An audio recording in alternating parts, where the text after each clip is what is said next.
अब आप लोग शांत होकर बैठिए। शुभ संध्या। हमें सबसे पहले अपने मातृभूमि के प्रणाम करे छिए। यहाँ पे उपस्थित सारे लोगों के नमन करे छिए। हमारा नाम शुभम कुमार छे। हमरा ठेठी उतना अच्छा ना आवे छिए। मम्मी के मैं 1 महीना पहले बोलिए कि अहाँ सारा चीज़ हमरा दिल के, बट लेकिन हमरा अपना मातृभाषा नहीं सीखल के। तो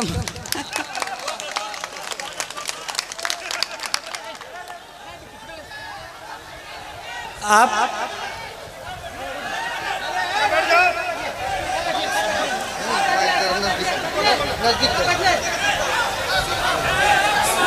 ठेठी मैथिली का एक बोली है। आप अपने बच्चों को सारा लैंग्वेज सिखाइए। आप ठेठी भी सिखाइए, हिंदी भी सिखाइए और इंग्लिश भी सिखाइए।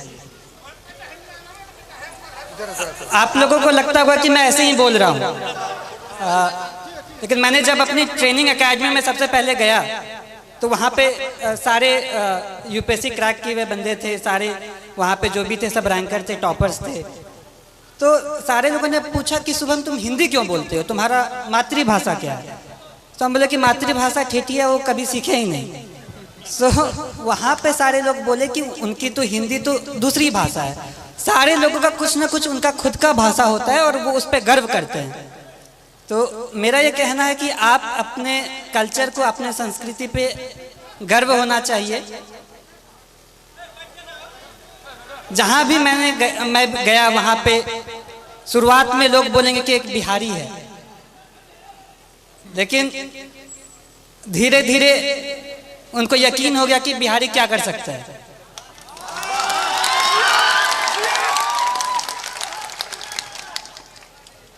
वो बोला कि बिहारी ऐसे बोलता है। बोले गुजराती भी तो अपना अलग भाषा बोलता है। कभी साउथ वाले लोगों को देखा कैसे हिंदी बोलते हैं। मेरा ये कहना है कि अपने पे आपको कॉन्फिडेंस होना चाहिए, आत्मविश्वास होना चाहिए, अपने पे गर्व होना चाहिए। जब आप अपने को जान पाएंगे तो ही आप अच्छे से अपने लाइफ में कुछ कर सकते हैं, क्योंकि फिर आप अपना 100% देंगे। मैं जो भी हूँ वो मैं अपने परिवार वालों की वजह से हूँ। मेरे परिवार में पापा, मम्मी, चाचा, चाची, दीदी, भाई, बहन, सबका महत्व है। मैं कहीं पे भी गया, हर दिन मम्मी पापा से, हर दिन अपने परिवार वालों से बात किया। तो ये कहने के लिए एक छोटा सा बात है, लेकिन जब आप अपने लोगों के पास रहते हो और उनका फुल सपोर्ट आप पे होता है, तो मुझे ये लगा कि अगर मैं एग्ज़ाम नहीं भी क्वालिफाई कर पाऊँ, फिर भी मेरे परिवार मेरा हमेशा साथ देगा। कभी भी ऐसे पापा नहीं बोले कि ये एग्ज़ाम नहीं क्वालिफाई करोगे तो क्या होगा, वैसा कुछ नहीं। तो ये बहुत बड़ा रोल प्ले किया मेरे सक्सेस में। एग्ज़ाम के हर घड़ी में, हर स्टेज पे मैं ये बोला कि पापा इतना मुश्किल है, मुझसे नहीं हो पाएगा। लेकिन पापा कहते थे कि नहीं, तुम कर सकते हो, तुमको जितना विश्वास तुम पे है उससे ज़्यादा मुझ पे तुम पे है। तो ये सपोर्ट जो है वो बहुत यूनिक रहा, वो बहुत अलग किस्म का सपोर्ट रहा। और दूसरी बात जो पापा कह रहे थे कि चाचा भी कह रहे थे कि घर का माहौल अच्छा होना चाहिए। तो अभी तक मैं एक इंसिडेंस मैंने नहीं बताया है कि मुझे असल में मोटिवेशन कहाँ से मिला। एक बार ऐसा हुआ कि पापा को याद भी नहीं होगा, बालदेव दादा मेरे घर पे आते हैं। वो अपनी बेटी की शादी के लिए कुछ 3000 रुपये पापा से उधार पे लिए होंगे, और उनकी बेटी की शादी पापा यहाँ मंदिर में कराए थे। तो पापा ने ये नहीं कहा कि 3000 रुपये मैं दे रहा हूँ, वो कहा कि नहीं, आपको वापस करना है। फिर वो मेहनत किए और फिर वो 3000 वापस जब दे रहे थे तो मैं भी देख रहा था। पापा ने सारा नोट काउंट किया 500 के नोट से, फिर एंड में 3000 रुपये दादा को दे दिया कि ये आपकी मेहनत की कमाई है, ये अपने साथ रखें। ये मैं कहना चाहता हूँ कि इससे ये क्या हुआ कि वो सामने वाला मेहनत किया, वो कमाई, वो फ्री का पैसा नहीं समझा। इसी तरह मैं भी चाहता हूँ, मेरी ये कामना है कि मैं भी लोगों के लिए काम करूँ। एक बार रिजल्ट आ जाना बड़ी बात होती है, लेकिन उससे बड़ी बात है कि लोगों की आशाओं पे खड़ा होना।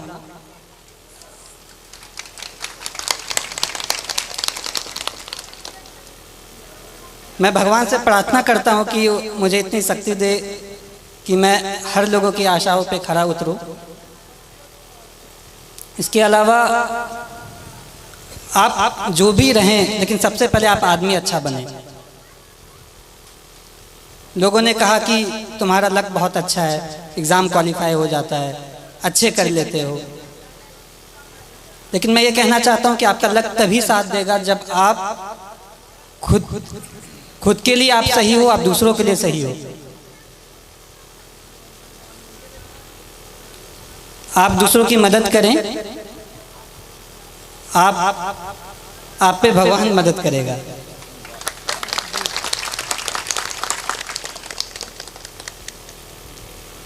छात्रों के लिए मैं ये कहना चाहता हूँ कि जैसे बचपन में मुझे लोग कुछ कहते थे कि बहुत जिद्दी है, मैं अब कहता हूँ कि जिद्दी है तो ठीक है, मैं ये करूँगा, मैं करके दिखाऊंगा। ये जिद भी बहुत अच्छी चीज़ है।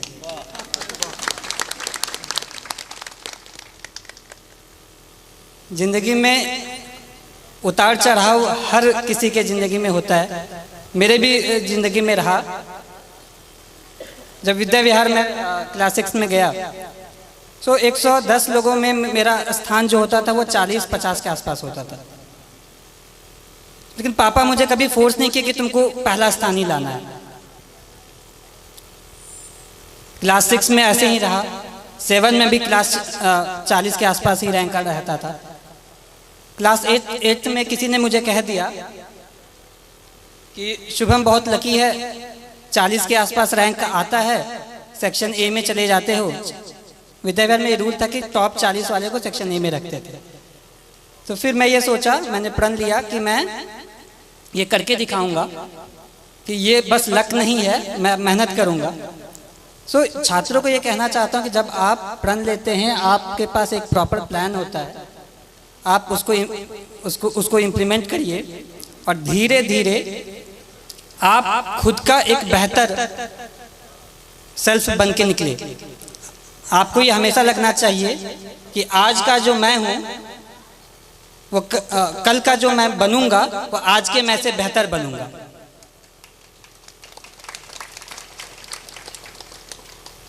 जिंदगी बहुत चीज़ सिखाती है, संघर्ष बहुत चीज़ सिखाता है, और लाइफ के हर फेज में हमारी कोशिश ये रहती है कि मैं अपना एक बेटर सेल्फ बनूं, मैं इससे भी और अच्छा बनूं, और मेरा भी यही रहेगा। लास्ट में मैं एक पंक्ति बोलूँगा कि कर्मण्ये वधिकरस्ते माँ फलेषु कदाचन, अर्थात आप कर्म करिए, फल की चिंता ना करें, फल तो कभी ना कभी आ ही जाएगा। धन्यवाद। शुभम कुमार को बहुत बहुत धन्यवाद और को उसके जीवन की शुभकामना के लिए धन्यवाद कहना चाहता हूँ कि आप लोग इतनी की तादाद में यहाँ आए, मुझे बहुत अच्छा लगा। एंड इतने सारे लोग इतनी अच्छी बातें कही।